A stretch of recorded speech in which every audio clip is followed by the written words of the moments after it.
Shalom teman-teman yang terkasih dalam Kristus. Aku Fenty. Kali ini aku akan mengajak kalian untuk membahas Injil Markus. Dari Markus 16 mengenai kebangkitan Yesus. Mari kita baca di ayat yang ke-15. Lalu ia berkata kepada mereka, "Pergilah ke seluruh dunia, beritakanlah Injil kepada segala makhluk." Dan di ayat 19, sesudah Tuhan Yesus berbicara demikian kepada mereka, terangkatlah ia ke sorga, lalu duduk di sebelah kanan Allah. Jadi, sebelum Tuhan Yesus naik ke surga, Tuhan Yesus mengamanahkan kepada 11 orang muridnya untuk pergi ke seluruh dunia dan mewartakan Injil kepada segala makhluk. Itulah yang Tuhan Yesus minta kepada murid-muridnya. Bagi aku pribadi, itu udah jelas banget. Tuhan Yesus meminta kepada murid-muridnya untuk pergi ke seluruh dunia dan memberitakan Injil. Itulah pesan terakhir, amanah terakhir dari Tuhan Yesus sebelum ia naik ke surga. Tuhan Yesus nggak pernah meminta murid-muridnya untuk menjalin persahabatan dengan agama lain. Tuhan Yesus tidak pernah meminta untuk mengadakan dialog persahabatan dengan agama lain.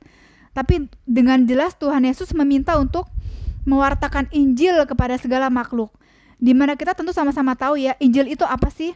Injil itu adalah mencakup ini, kelahiran Kristus, karya pelayanan Kristus di dunia, kisah sengsara Yesus sampai ia mati di kayu salib, kebangkitan Yesus, dan kenaikannya ke sorga dengan mulia.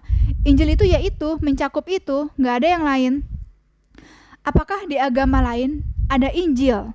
Apakah di agama lain ada Tuhan Yesus? Apakah di agama lain ada menceritakan kelahiran Yesus, karya pelayanan Yesus yang luar biasa, menyembuhkan orang sakit, memelekkan orang buta, membuat orang lumpuh berjalan, menghidupkan orang mati? Kisah sengsara Yesus yang sangat sengsara, sangat menderita, kematiannya di kayu salib hingga tetes darahnya yang terakhir. Benar-benar Yesus mati dengan meneteskan darah yang terakhir sampai hanya tinggal air yang keluar saat lambungnya ditusuk. Kebangkitannya, kenaikannya ke sorga. Apakah di agama lain ada itu semua, teman-teman? Enggak ada kan? Enggak ada, teman-teman. Di agama lain tuh enggak ada. Dan Tuhan Yesus tidak pernah meminta murid-muridnya untuk menjalin persahabatan, mengadakan dialog dengan agama-agama lain yang tidak ada Kristus di dalamnya.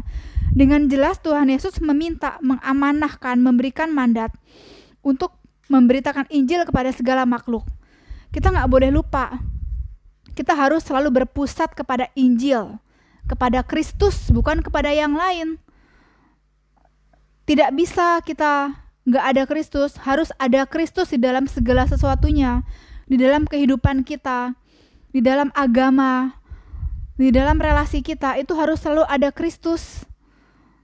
Kita tentu harus mencintai semua orang, kita harus bersahabat dengan semua orang tanpa terkecuali.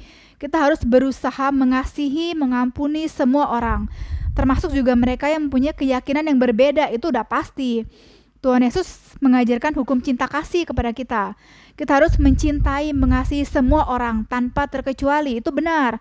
Tapi terutama kepada para murid-muridnya, terutama dalam konteks Markus 16 ini ya, Tuhan Yesus kan berbicara kepada 11 orang muridnya di Markus ini.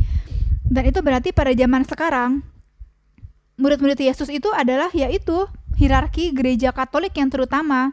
Karena yang merupakan penerus dari 11 orang murid Yesus itu kan ya sekarang ini para pastor, para bapak uskup, bapak kardinal, terutama bapak paus kan, hierarki gereja Katolik yang menjadi penerus dari 11 murid Kristus yang pada saat itu Yesus mengatakan demikian. Iya kan teman-teman? Maka dari itu marilah kita jangan sampai kita melupakan Injil. Jangan sampai kita melupakan tugas kita yang seharusnya sebagai murid-murid Kristus.